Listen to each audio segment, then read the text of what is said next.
بسم اللہ الرحمن الرحیم۔ اللہ رب العزت کا جب یہ ارادہ ہوا کہ زمین کی مٹی سے ایک انسان بنایا جائے اور اس زمین پہ وہ رہے، کھائے پیے اور امتحان دے کر جنت یا دوزخ کے قابل بن جائے، تو زمین سے مٹی کو اٹھایا گیا اور اس زمین پہ جو پہلے سے مخلوقات موجود تھی، جن میں نسام، ڈکیت، جنات و حالہ اور کیف وغیرہ، ان سے یہ کہا گیا کہ وہ محدود ہو جائیں، اپنے کام رات میں انجام دیں اور دن میں اسی زمین میں چھپ جائیں۔ تو اس بات پہ جنات میں بغاوت ہو گئی اور قبیلہ عزازیل و قبیلہ صافر اور قبیلہ کبیروں کے بیچ میں اختلافات ایسے بڑھنے لگے کہ بالآخر اللہ عز و جل نے عزازیل سے کہا کہ جاؤ، فرشتوں کی فوج لے کے اس زمین پہ اور جنات سے مقابلہ کرو۔ اور اللہ کے حکم سے عزازیل اپنے ساتھ لاکھوں فرشتوں کی فوج لے کے گیا اور ہر فرشتے کے کندھوں پر پانی کے پہاڑ تھے۔ اس دور میں زمین پر پانی موجود نہ تھا اور تبھی جنات کی طاقت عروج پر تھی۔ بس زمین پہ پانی کو برسایا گیا اور آگ سے بنے ہوئے جن تڑپنے لگے اور یہ حکم نافذ ہوا کہ وہ محدود ہو جائیں۔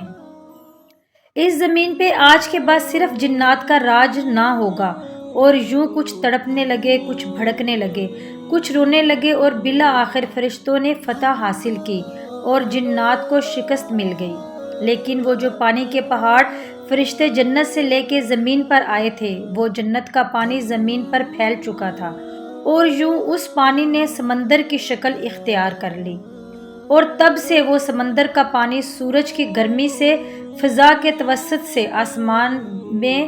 آتا ہے اور پوری زمین پہ بارش برساتا ہے۔ بس وہی پانی کبھی سردی سے جم جاتا ہے اور کبھی گرمی سے پگھل جاتا ہے، اور اسی پانی سے پھر اللہ نے اس زمین پہ سبزہ اگایا۔ زمین پہ پھول مہکنے لگے اور سبزیاں اگنے لگیں، اناج ابھرنے لگے، اور دھیرے دھیرے یہ زمین جو پہلے ایک بنجر زمین تھی، وہ جنت کی مثل لگنے لگی۔ اور اسی پانی کے راج کو اللہ نے یہ حد رکھی کہ جب تک یہ پانی ہوگا تب تک جنات کی طاقت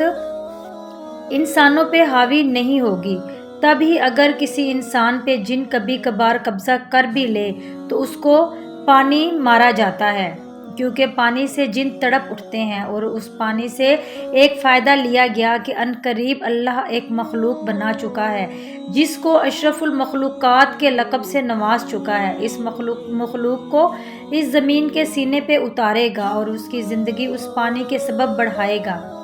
پانی کو یہ حکم دیا گیا کہ وہ ایک محدود وقت کے لیے اس زمین پر ٹھہرا رہے، لیکن جب شیطان نے اس اشرف المخلوقات کو سجدہ کرنے سے انکار کر دیا تو جنات نے پھر سے بغاوت ہو گئی، اور شیطان نے اللہ سے یہ کہا کہ اے میرے خالق، تو مجھے اتنی عبادت کا صلہ کیا دے رہا ہے؟ اللہ نے کہا اے عزازیل، مانگ، کیا مانگتا ہے؟ اس نے کہا مجھے اتنی مدت دے اور میری قوم کو اتنی طاقت دے کہ میں اس کو گمراہ کر سکوں۔ تو اللہ نے کہا جا، تو بھی اس زمین پہ اپنے قبائل کے ساتھ رہ اور کوششیں کرتا رہ، جو میرے نیک بندے ہوں گے وہ کبھی تیری پکڑ میں نہیں آئیں گے۔ تو شیطان نے کہا اے میرے اللہ، میں زمین پر رہوں تو صحیح، لیکن ہمارا زمین پر رہنا محال ہے، کیونکہ وہاں پانی بستا ہے اور ہم آگ کے بنے ہوئے ہیں، ہمارا وہاں کوئی بس نہیں چلتا اور ہماری قوم وہاں حقیر سی لگتی ہے۔ اور پھر اللہ نے فرشتوں سے کہا کہ جاؤ، نمک کے پہاڑ اٹھاؤ اور جو زمین پہ پانی موجود ہے اس پہ ڈال دو، تاکہ زمین کا پانی جو ٹھہرا ہے وہ نمکین ہو جائے، اور اس پانی کے کڑوے ہونے کی وجہ سے جنات بھی اس زمین پہ اپنی حکومت کر سکیں۔ اور پھر یہ کہا گیا کہ اے عزازیل سن لے، جو پانی سمندر میں ہے اس کے کڑوے ہونے کی وجہ سے تیری طاقت میں کوئی قلت نہیں آئے گی، لیکن جب یہ پانی اس نمک سے الگ ہو کر آسمان میں بادل بھرے گا اور بادلوں سے برسے گا، اس کی بوند بوند میں وہ شفا ہوگی، تیری طاقت کو حقیر بنائے گی۔ امام علی علیہ السلام نے فرمایا اگر کسی انسان پہ کسی برے جن کا اثر ہو جائے تو وہ برسات کا پانی اس مریض پہ چھڑکے تو اللہ کے کرم سے